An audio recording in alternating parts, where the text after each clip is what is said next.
Me mudé a la casa de mi papá cuando tenía 10 años y no conocía a nadie en la zona excepto a la familia. Mi papá era amigo de una madre soltera con 3 hijos. Por suerte, había una niña un par de años mayor que yo. Tenía 12 años cuando la conocí. Hace poco nos volvimos a ver. No éramos cercanos, pero terminamos teniendo los mismos amigos. Una noche, mi amigo Rob estaba pasando el rato con ella y su hermano menor. Estaban solos en la casa porque la madre de mi amiga estaba en el trabajo. Su madre ha estado ayudando a una señora con su trabajo. Descubrió que la hermana de la señora estaba en una institución mental y la dejaron salir recientemente. La noche en que Rob estaba pasando el rato con mi amiga, alguien tocó a la puerta. Mi amigo pensó que era solo su madre, ya que toca de cierta manera al entrar y él abrió sin pensar. Se suponía que Rob no debía estar allí y salió por la ventana hacia su casa al final de la calle. Nunca lo pensó 2 veces. No era su madre, era la hermana de la señora a la que su madre estaba ayudando y ella se dio cuenta. De hablar con su hermana donde vivía su familia y el horario de trabajo de su madre, ella entró aquí es donde no sé los detalles y me alegro de no saberlo. El hermano menor de mi amiga se escapó a la casa del vecino, para llamar a la policía. Delaney asesinó brutalmente a mi amiga una semana antes de Navidad, la decapitó y dejó su cuerpo desnudo en una bañera donde lo encontraron y no me permitieron ir a su funeral. Le pasó a la abuela de mi esposa hace unos 15 años, cuando todavía estábamos saliendo. Su esposo acababa de fallecer hace aproximadamente 1 año. Pero ella había estado yendo a la biblioteca y haciendo voluntariado. Él estaba ejercitando la socialización. Esto fue en el invierno, así que a camino de regreso fue mientras oscurecía. La biblioteca cerraba a las 5 de la tarde y había algunas cosas extra que hacer antes de que todos se fueran, y en esta noche en particular ella rechazó el viaje de otro voluntario porque necesitaba mantenerse en forma. La casa está a 1 milla de distancia a través de un área ligeramente boscosa en el sur de Texas. Nota a alguien detrás de ella. Camina en la misma dirección y se acerca a ella, lo cual es bastante particular. Es mayor y, por lo tanto, no es particularmente rápida, pero en este caso parece vagamente siniestro. Siguen caminando muy pronto. Él está justo detrás de ella. Luego se pone a caminar. Simplemente se queda detrás de ella. Ahora sabe que algo malo está pasando, pero luego se da cuenta que casi estaba llegando a su casa. Puede ver la parte superior de su camino de entrada subiendo y enciende las luces para que parezca que hay alguien en casa cuando entre. Solo necesita recorrer otros 150 metros. Durante todo ese tiempo, dijo que estaba tan cerca que podía sentir su aliento en su cuello. A unos 50 metros sucede que una mano fuerte en su hombro. Y le dice: «Está bien, perra, no te des la vuelta y me des tu bolso o te cortaré». Se detiene por un segundo, luego da un gran paso hacia adelante, se gira y le dispara al tipo en el cuello con el 38 que guarda en su bolso. El tipo pasó los siguientes 5 años en un hospital de la prisión antes de morir por complicaciones. La abuela de mi esposa falleció el año pasado, pero hasta el final ella lamentó haber apretado el gatillo demasiado pronto. Cuando yo era joven, diría que entre los 8 y los 11 años, mi hermana, que es 7 años mayor, cuidaba a los niños cuando mis padres salían. En ese momento, fumaba mucho y mis padres la hacían fumar afuera, por supuesto, así que la seguía afuera, jugaba, la molestaba y así un día mi hermana se dio cuenta de que había un auto al final del camino de entrada parado en la carretera. Era una camioneta blanca con un portabicicletas en la parte superior. Tenía las ventanas más polarizadas que jamás había visto. ¿Quién no podía ver el interior desde un lado? Se quedó allí hasta que entró, luego condujo hasta el final del camino y se sentó en el estacionamiento de la iglesia y esperó hasta que salió de nuevo para fumar otro cigarrillo. Pero mi hermana es una mujer valiente y simplemente lo ignoró. Eso fue hasta el día siguiente, mientras mis padres salían de nuevo y apareció de nuevo. Se sentaba al final del camino de entrada y simplemente observaba. No sé qué estaba haciendo el conductor, pero estaba observando a mi hermana. Lo sé porque si no salía. Miraba desde la ventana delantera y solo se sienta ahí y mira a mi hermana. Le dijo a mi padre, que era ayudante del sheriff en ese momento, y él llamó a la policía e hizo una denuncia. Aparecieron, miraron a su alrededor, pero la camioneta no estaba por ningún lado. Pasaron los meses. Él no vio nada. Entonces un día, unos 9 meses después de que todo esto hubiera comenzado y alrededor de 4 meses desde el último avistamiento, volvió a ser algo habitual. Otro día mi hermana estaba afuera haciendo su desagradable hábito y, efectivamente, aquí viene. Esta vez estábamos todos solos como siempre y ella decide que ya ha tenido suficiente. Me dice que me quede en la cochera y que va a enfrentarlos. Comienza a caminar hacia la camioneta y a mitad del camino de entrada. Más tarde nos comentaría que ella sintió un turturro como si supiera que si iba más lejos. Estaba muerto. Estaba paralizado por puro miedo. Se dio la vuelta y entró. Finalmente, el auto familiar estaba en el taller por algún tipo de problema. Así que todos nos quedamos en casa por la noche mientras mis padres están en casa. Mi hermana sale a fumar. Salgo con ella y finalmente aparece la camioneta. Me dice que corra adentro y se lo diga a mi padre y lo hago. Mi papá rápidamente se pone su arma y comienza a caminar rápidamente por el camino de entrada con ella en la mano en dirección a la camioneta. La camioneta pisó a fondo sobre la carretera y salió a la gran autopista cercana. Mi padre, que era policía, anotó el año, el modelo y las características distintivas. Lo más aterrador fue que la matrícula estaba cubierta con cinta adhesiva. Nunca la volvimos a ver. Solo tenía 4 o 5 años y mis padres se acababan de separar. Mi madre vivía en un apartamento de 2 habitaciones. Yo tenía mi propia habitación, pero prefería dormir en su cama siempre que me quedaba con ella. Nuestras 2 habitaciones estaban al final del pasillo, directamente una frente a la otra. Nuestro apartamento estaba en el primer piso y recuerdo que era pleno verano y mi madre tenía una ventana abierta en su habitación, que estaba directamente detrás de la cama, encima de la cabecera. De todos modos, me desperté en medio de la noche y recuerdo sentarme y ver que nuestro gato estaba sentado en el marco de la puerta de la habitación de mi madre. Debo señalar que su puerta estaba abierta. Entonces se podía ver parcialmente mi habitación. Esto era extraño porque nuestro gato normalmente siempre estaba en la cama con nosotros mientras lo observaba.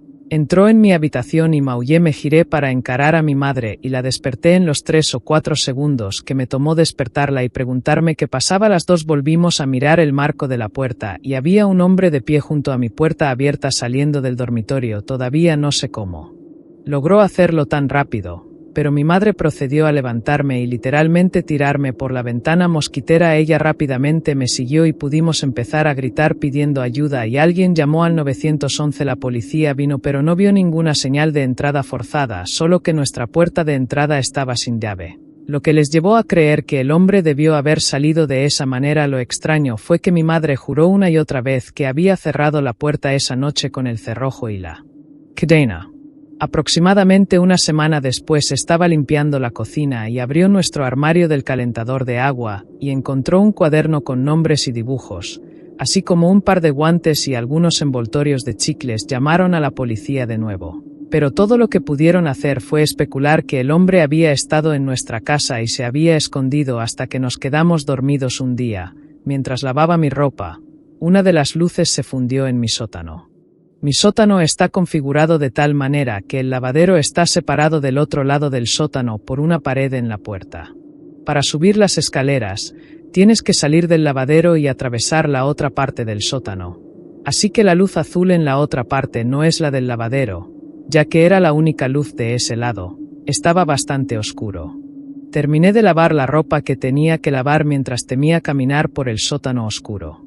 Salgo del lavadero. Llego a la mitad del sótano y escucho una carcajada fuerte. Imagínate el sonido que hace la gente cuando imita a una bruja. Toma eso e imagina que la bruja había estado fumando durante 50 años, haciendo que su voz sea más grave y ronca.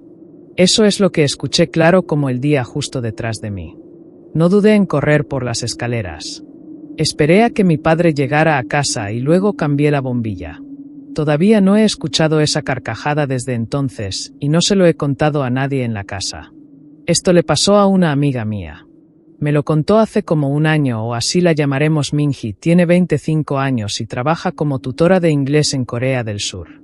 Una noche, hace unos años, estaba dando clases particulares a un chico de secundaria. Se quedaron estudiando hasta muy tarde y los autobuses dejaron de funcionar al estar muy lejos de su casa. El chico le preguntó si podía quedarse en su piso durante la noche y tomar el primer autobús de la mañana.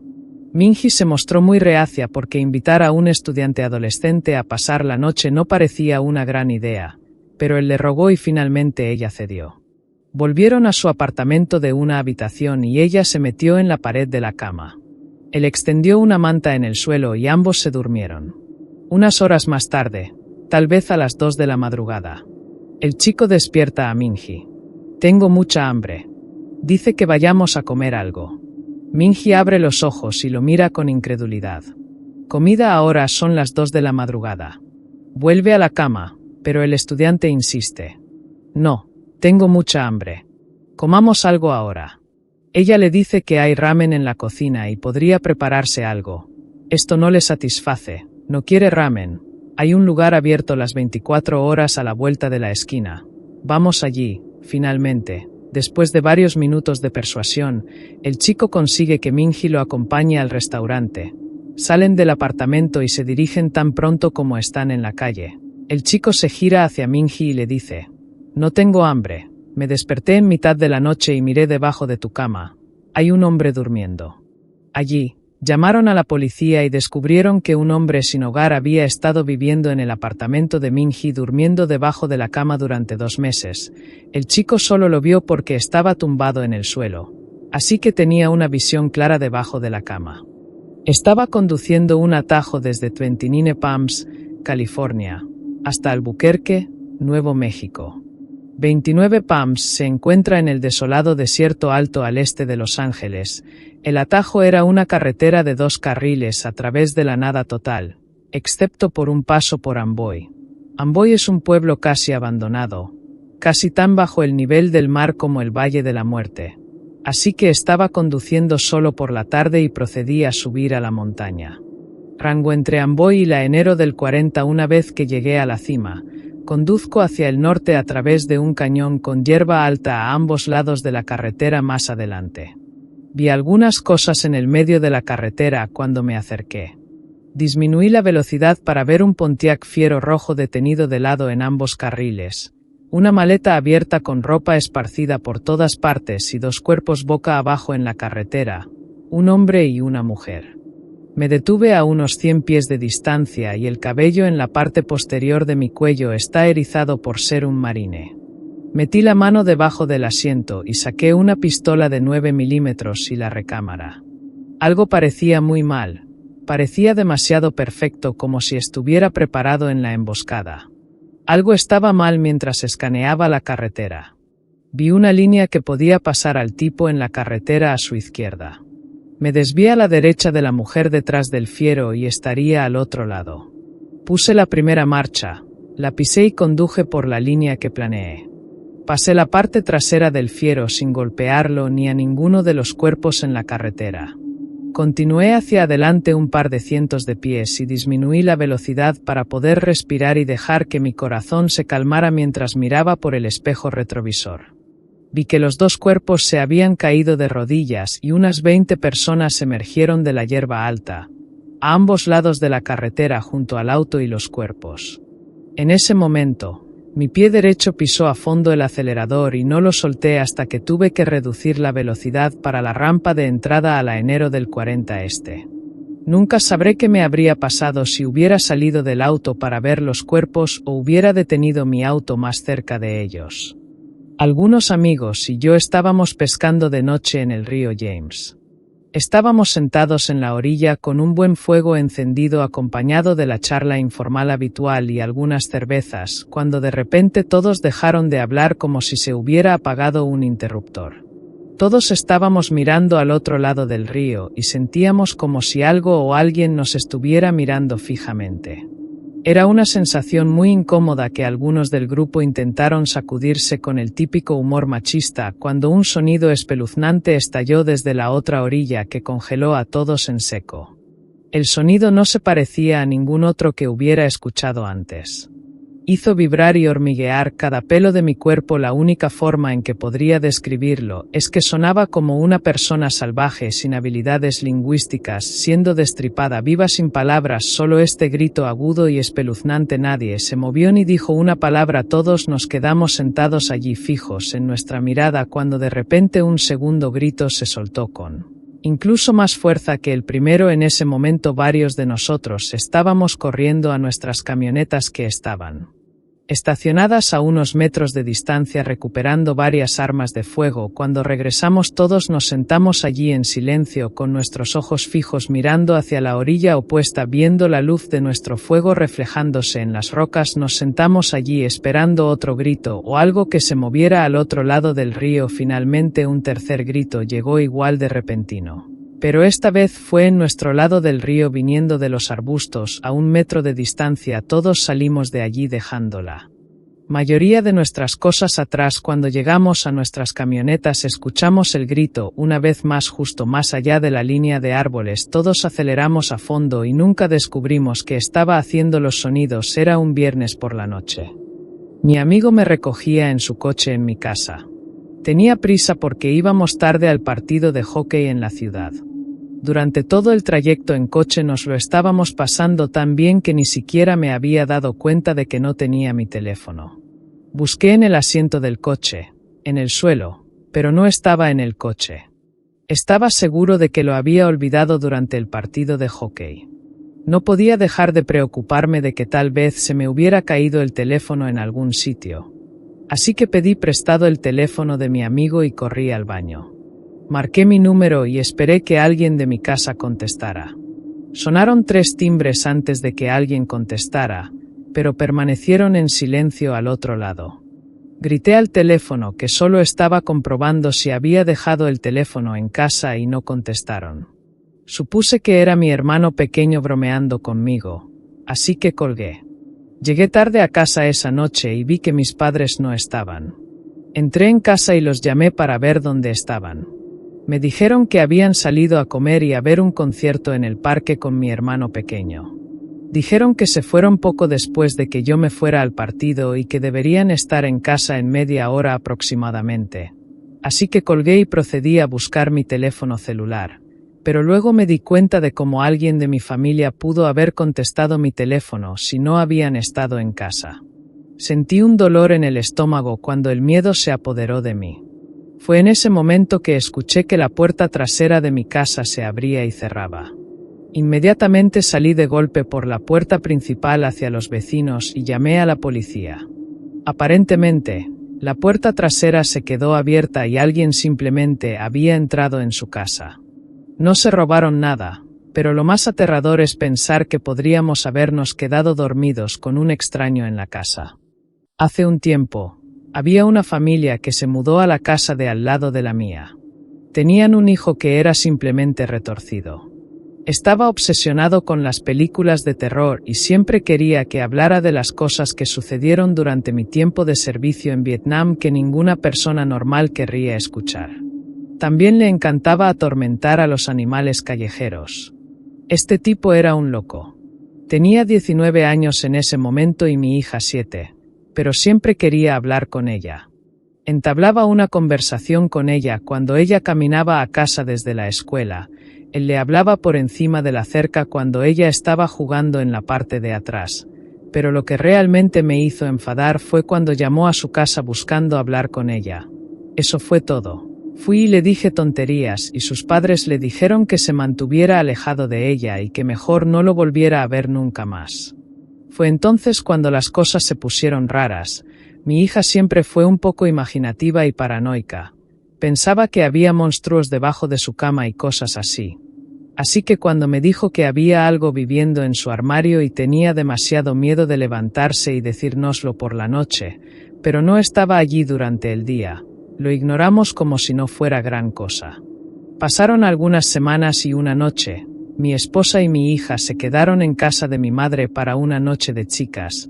Así que encendí la caja de HBO y vi algunas películas, y finalmente me quedé dormido abajo alrededor de las 2 de la madrugada. Recibo una llamada de mi vecino con el hijo espeluznante que me dice algo como vimos que estabas despierto.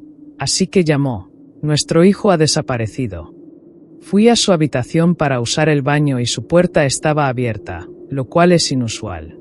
Y no había señales de él. Necesitamos ayuda buscándolo. La llamada telefónica me despertó aunque no estaba despierto, así que pregunté por qué pensaban que yo estaba o te vio caminando arriba y la luz está encendida. Mi sangre se heló, su hielo me había desmayado en el sofá y sé que nadie encendió ninguna luz. Les colgué, corrí afuera a mi camioneta para agarrar mi escopeta, pero Noté que el sheriff se acercaba a la casa de mi vecino, en este punto lo reservé y les dije que había alguien en mi casa y... Ahora podía ver las luces y la habitación de mi hija estaban encendidas y hay una silueta caminando de un lado a otro. Cuando los agentes encontraron al vecino aburrido, están esperando en la habitación de mi hija con un pequeño y agradable arreglo en su armario. Dijo que le gusta verla dormir a la luz de la luna. Tú.